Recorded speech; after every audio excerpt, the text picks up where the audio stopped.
Welcome to the Warframe Weapon Encyclopedia, where today we're checking out the AkLex. To get the AkLex, you simply head into the market and buy 2 Lex pistols for 50,000 credits each before buying the AkLex blueprint, which will combine the 2 Lex pistols with an broken cell and some credits to create the AkLex. The AkLex are a pair of semi-automatic secondary pistols, or hand cannons more like, that do primarily puncture damage, a lot of puncture damage actually per shot, and they have pretty decent crit with somewhat low status. Now, while these are very accurate, they have a bit of a kick to them. This might actually be the nastiest recoil in the entire game. So if you're not a big fan of shooting the ceiling, you either have to wait between your shots or you have to compensate for it really hard.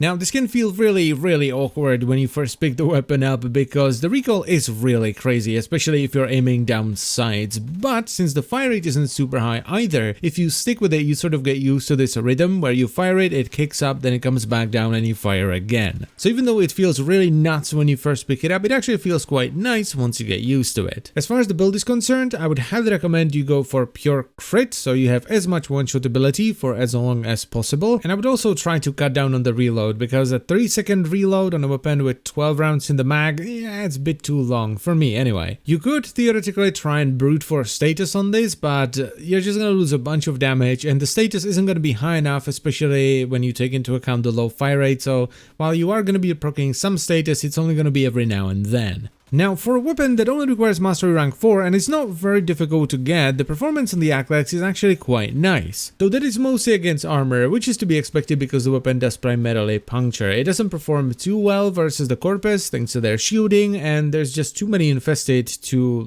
reasonably mow them down with this. But it's really good when it comes to the Grineer or the Corrupted, to a point where you can actually do some low-end Grineer sorties with it if you have a full build, of course. So is this weapon worth picking up? Well, I think it is. If you're a lower mastery rank. If you're above mastery rank 15, it's much better if you pick up the primed version, of course, which is just an upgrade in every way, shape or form. The downsides here are that mostly doing puncture damage is just not great. It's good against armor, but against flesh or shields, it's not the best thing. The reload, in my eyes, is just too long. 3 seconds for a 12-round mag is just too much. And of course, I have to say the recoil, because while I personally like it, I guarantee you there are people that absolutely hate it. It just makes the weapon more difficult to use, because if you're firing more than one shot, you have to aim based on where you think your crosshair will end up once the recoil calms down. But I still like it, and I would totally recommend it if you're a lower mastery rank player. And that is pretty much it for the video, so I thank you very much for watching as always, guys. I hope you have enjoyed it and it was helpful, and I will see you next time.